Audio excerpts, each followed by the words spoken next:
မိတ်ဆွေဟာဒီအချက်9ချက်ကိုသိထားရင်စာချက်ရတာဘယ်တော့မှပြင်းတော့မှာမဟုတ်ပါဘူးစာချက်ဖို့ထိုင်လိုက်တိုင်းစာကခေါင်းနဲ့မဝင်ပဲဖုံးပဲပို့နေမိတာမျိုးဖြစ်ပြီးပါသလားအဲ့ဒါကတင်ပြင်းလို့မဟုတ်ပါဘူးတင်အိုးနောက်ကိုအလုံးလုံးပုံမှန်အတိုင်းအသုံးမချတဲ့သေးလို့ပါဒီနေ့မှာတော့စာလေးလာရတာပိုလွယ်ကူပြီးတော့ထိရောက်သွားစေမယ်စိတ်ဓာတ်ဗေဒနီလန်9ခုအကြောင်းကိုပြောပြပေးသွားပါမယ်နံပါတ်1 Cody Party Effort ကိုနဲ့ဆိုင်နာကိုပဲရွေးနာထောင်ခြင်း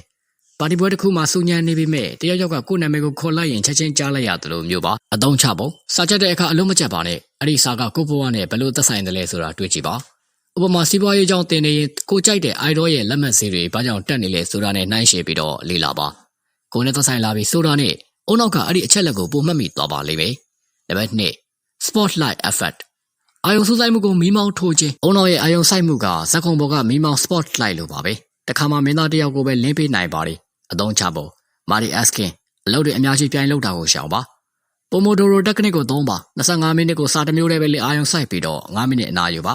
ပြီးတော့စပွဲပေါ်ကဖုံးနဲ့အာယုံနောက်စီမဲ့အရာတွေကိုအကုန်ဖယ်ထားလိုက်ပါနံပါတ်3 Psychonic Effect မပြီးဆုံးသေးတဲ့အလုပ်ကိုပိုမှတ်မိခြင်းကျွန်တော်တို့အုံနောက်ကပြီးသွားတဲ့အလုပ်ထက်မပြီးသေးတဲ့အလုပ်ကိုပိုဆွဲလန်းတတ်ပါတယ်အသုံးချဖို့စာချက်ဖို့ခံနေရင်စလုပ်ဖို့ကိုပဲအာယုံစိုက်ပါစာအုပ်တော်လုံးပြီးအောင်ဖတ်မယ်လို့မတွေးပဲတမျက်နှာပဲဖတ်မယ်လို့စလိုက်ပါ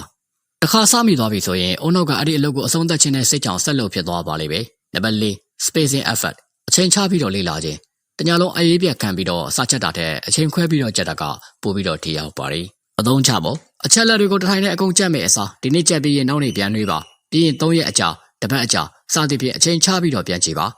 ဒါမှအုံနောက်ထဲမှာရေရှည်မှတ်ဉာဏ်အဖြစ်နဲ့ကျန်းရှိနေမှာပါနံပါတ်5 Dual Coding Theory စာနဲ့ပုံကိုတွဲမှတ်ခြင်းပေါ်တပုံမှာစလုံးပေါင်းထောင်ချီထက်ပိုထိရောက်ပါတယ်